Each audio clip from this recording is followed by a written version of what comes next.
What happens when America's sweetheart reaches her breaking point on live television? Viewers were about to witness one of the most shocking moments in morning show history, as Kelly Clarkson faced off against Jenna Bush Hager in a heated exchange that spiraled completely out of control. The morning began like any other on the Today Show set. Kelly had been invited to discuss her latest album and upcoming tour dates, and the mood was cheerful as the cameras started rolling. Jenna greeted her with her usual charm, announcing, "We're back with the incredible Kelly Clarkson. Kelly, it's so wonderful to have you here this morning. Your new album has been making waves, and fans are absolutely loving it." Kelly smiled politely and replied, "Thank you for having me, Jenna. It's always great to be here." But things took a turn when Jenna leaned forward with a curious expression and asked, "There's been quite a bit of speculation about your personal life lately. How do you balance being such a powerhouse in the music industry while dealing with, let's call them personal challenges?" The question lingered awkwardly. Kelly's smile faltered, and the shift in atmosphere was immediately noticeable. She had agreed to talk about her music, not her private life. "I'm here to talk about my album, Jenna," she said evenly, though her tone carried a subtle edge. "The music speaks for itself, and that's really what I'd love to focus on today."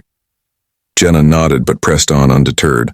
Of course, but your fans really connect with your authenticity. They see you as someone who's real, who's been through struggles just like they have. Isn't it important to share those experiences?" Kelly's jaw tightened slightly. The light suddenly felt hotter, the cameras more invasive. "My authenticity comes through my music," she replied firmly. "When I write songs, when I perform, that's where I'm most genuine. I don't need to dissect my personal life on television to prove that I'm real." The tension grew heavy in the studio. Producers exchanged nervous looks as Jenna, seemingly unaware of the storm she was stirring, continued. "But Kelly, you've been so open before, like about your divorce, your journey as a single mother. Don't you think your fans deserve to know how you're really doing?" That was the breaking point. Kelly's expression hardened and her voice rose. "Deserve to know?"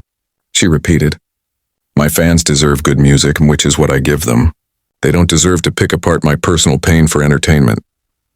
Jenna blinked, momentarily thrown off, but instead of retreating, she doubled down. "I think you're being a little defensive, Kelly. We're just having a conversation." Kelly leaned forward, her voice sharp. "A conversation? This feels more like an interrogation. I came here to promote my album, not to be psychoanalyzed on live television." The studio fell silent. Even the crew stopped moving, sensing that they were witnessing something unprecedented. Jenna's co-hosts looked visibly uncomfortable, unsure whether to intervene.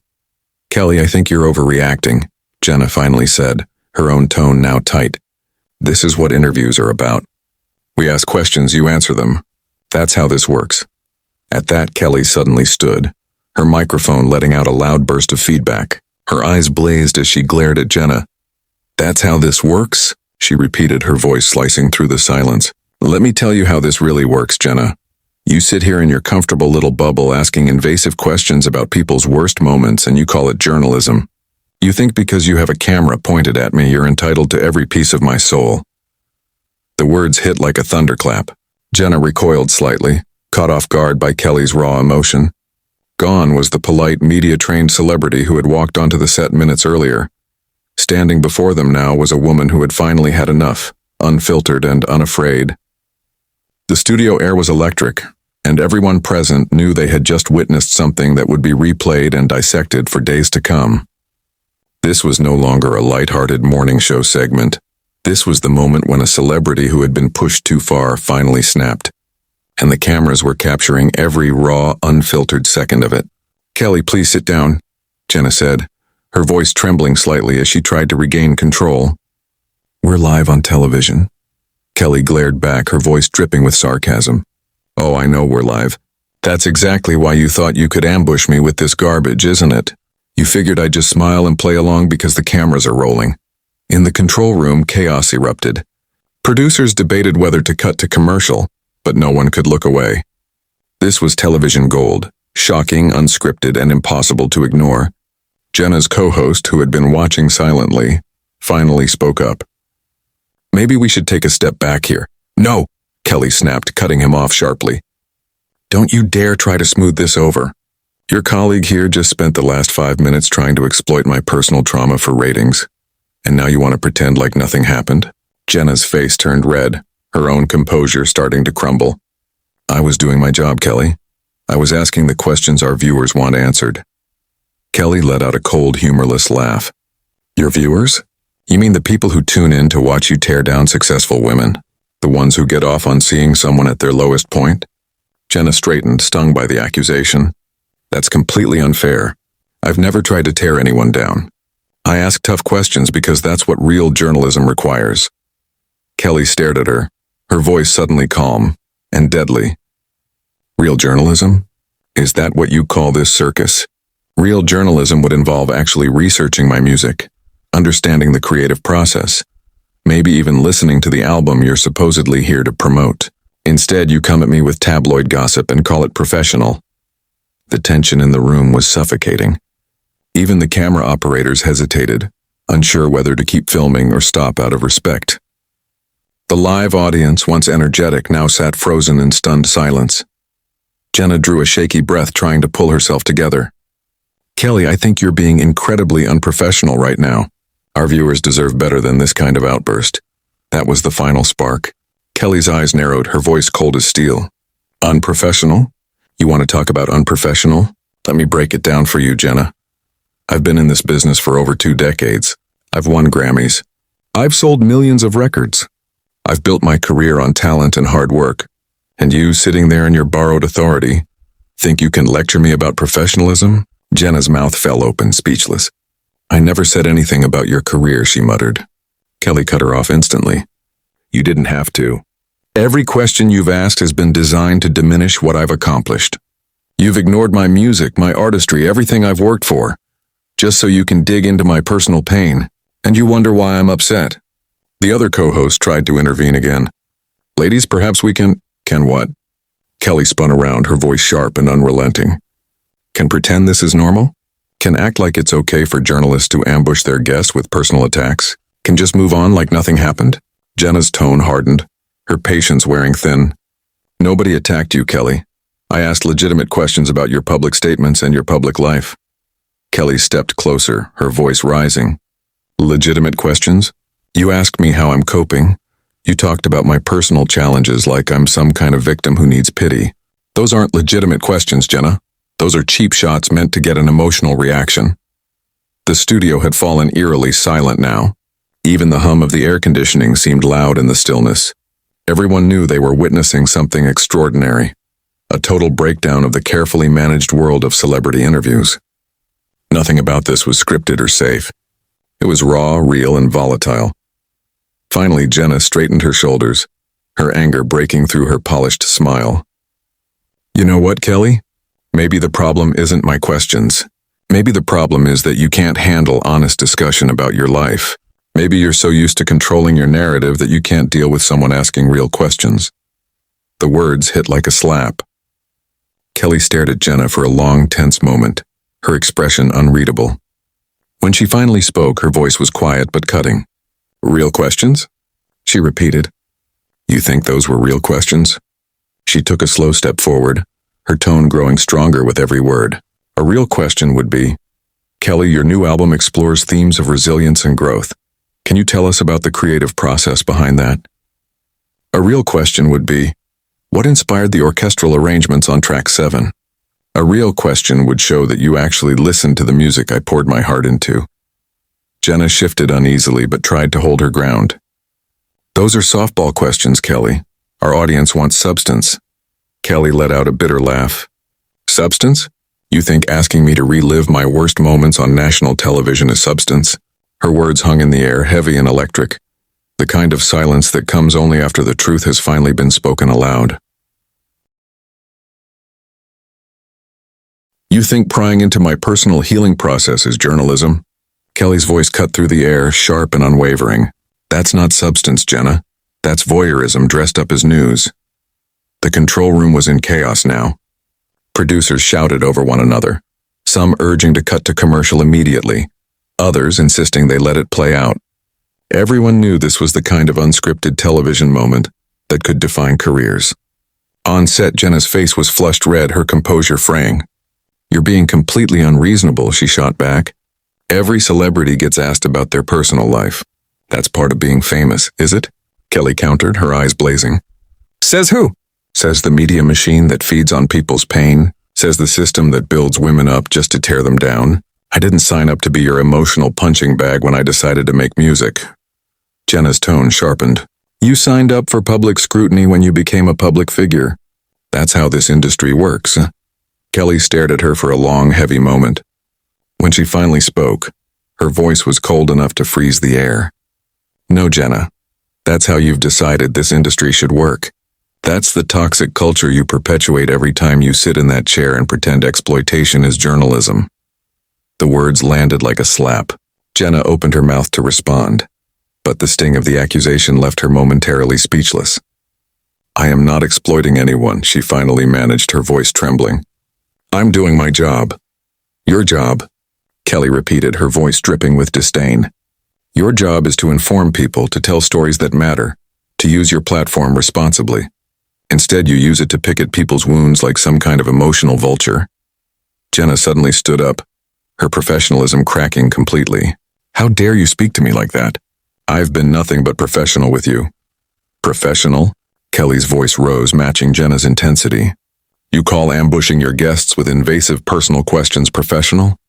You call ignoring the real reason they're here professional? You call turning an interview into a therapy session without consent professional? The co-hosts glanced nervously at each other, unsure what to do. One of them tried weakly. Maybe we should talk about the tour dates. Don't, Kelly interrupted sharply, her eyes never leaving Jenna. Don't try to fix this now. The damage is done. Jenna's breathing had grown heavy, her fists clenched at her sides. The only damage here, she snapped, is what you've done to this interview with your tantrum. Kelly's expression darkened. My tantrum? I'm standing up for myself against someone who thinks her job includes psychological manipulation. If that's a tantrum to you, maybe you need to examine your own standards. I don't manipulate anyone, Jenna said. Though her voice had lost its conviction, Kelly tilted her head slightly, her tone now eerily calm. Really? Then explain why you ignored every talking point my publicist sent over. Explain why you didn't ask a single question about the music I'm here to promote. Explain why every question you asked was designed to make me vulnerable and emotional on camera. Jenna opened her mouth, but no words came out. The silence that followed was suffocating. Everyone watching, both in the studio and at home, knew she had no good answer. Kelly nodded slowly, as if confirming what she already knew. That's what I thought, she said softly. You can't explain it, because you know exactly what you were doing. You were hunting for a moment just like this one. A moment where I'd break down, where I'd give you something dramatic and painful to feed your ratings. That's not true, Jenna protested weakly, but even she didn't sound convinced. Kelly shook her head, the anger in her face fading into disappointment. You know what the saddest part is, Jenna? You're actually a smart woman. You could be using your platform to elevate artists, to celebrate creativity, to inspire people, but instead you've chosen to be part of the problem. For the first time, Jenna looked genuinely shaken. I never meant, she began, but Kelly cut her off. It doesn't matter what you meant. What matters is what you did, and what you did was turn what should have been a celebration of art into an attack on a person. Kelly reached down and unclipped her microphone. The tiny motion carried enormous weight. The entire crew froze as she placed it carefully on her chair. I'm done here, she said, her voice steady but final. The microphone lay there like a symbol of everything that had gone wrong. Professionalism, trust, respect, all left behind. The silence that followed was deafening, broken only by the low hum of the cameras still rolling. Jenna stared at the microphone, then up at Kelly, realizing with dawning horror that this wasn't a bluff. Kelly was actually leaving. Someone from off-camera whispered urgently, Kelly can't just walk out. But it was too late. She already had. As the cameras continued rolling, a tense silence hung over the studio. We're live.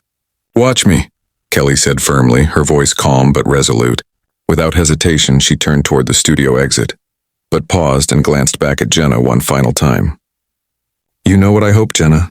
I hope that someday you figure out the difference between being a journalist and being a predator. The words struck with the weight of final judgment. Jenna's face went pale, her composure cracking as she sank back into her chair. Around her, the other co-host sat frozen, unsure how to recover what was left of the segment. Kelly began walking slowly toward the edge of the set, each step deliberate and unwavering. The camera operators instinctively followed her, torn between maintaining professionalism and respecting her privacy. In the control room, chaos erupted. Some producers shouted to cut to commercial, while others argued to keep rolling, realizing they were witnessing television history. "Kelly, please," Jenna called out, her voice trembling.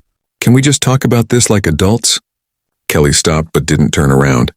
When she finally spoke, her words carried across the studio with measured power. "Adults don't ambush each other with personal attacks and call it conversation, Jenna. Adults show respect for boundaries. Adults understand that being famous doesn't make someone fair game for emotional exploitation." Jenna rose from her chair, taking hesitant steps forward. "I wasn't trying to exploit you. I was trying to connect with you on a human level." Kelly turned around slowly, disbelief written across her face. "Connect with me? You think trying to make me cry on television is connecting? You think forcing me to relive my most painful experiences for your audience's entertainment is human connection?" Jenna stammered out, "That's not what I was doing," but even she seemed unconvinced. "Then what were you doing?" Kelly demanded, spreading her arms. "Explain how ignoring my music, my art, the reason I'm here, and drilling me about my trauma was supposed to be a positive experience for anyone." Jenna opened her mouth several times but couldn't form an answer. The studio crew, captivated, had stopped working entirely to watch. Kelly's tone softened, but her conviction didn't waver. "You can't explain it because there is no good explanation. You did it because controversy sells, because drama gets ratings, because it's easier to stir pain than to celebrate purpose." Jenna tried to defend herself. "I do understand," but Kelly cut her off sharply. "No, you don't. If you understood, you'd have asked about the gospel influences on track 3. You'd have asked how my band's personal stories shaped our songwriting, or about the message of empowerment behind the album. But you didn't. You turned this into a therapy session I never agreed to." The studio was utterly still. Kelly wasn't yelling anymore. She didn't have to. Every word she spoke radiated control and clarity. Jenna made one last desperate attempt to regain control. "Kelly, I think you're overreacting. This was just a normal interview." Kelly's eyes hardened. "Normal? If this is normal, then the whole system is broken. If this is what journalism looks like now, maybe it's time for your world to change." With that, Kelly turned back toward the exit. This time she didn't pause. Her movements were fluid, decisive, those of someone who had made peace with walking away. "Where are you going?" Jenna asked, panic rising in her voice. "Somewhere people appreciate art instead of dissecting the artist," Kelly replied steadily. "Somewhere people care about music, not manufactured drama." At the edge of the set, she stopped once more, not for Jenna, but for the cameras. Looking directly into the lens, she spoke clearly. "To anyone watching who works in media, remember this.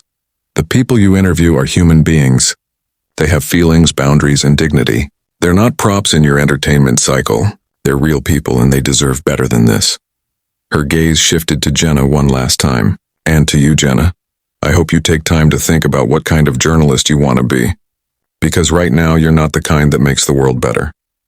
With that, Kelly Clarkson walked off the Today Show set, leaving behind stunned co-hosts, a silent studio, and a moment that would be replayed and debated for years to come.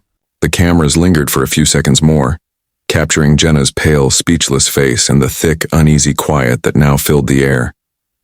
What was meant to be a lighthearted morning interview had become something much bigger, a powerful stand for dignity, respect, and the right to draw the line. Was Kelly right to walk away? Or should she have stayed and handled things differently? Let us know what you think in the comments below.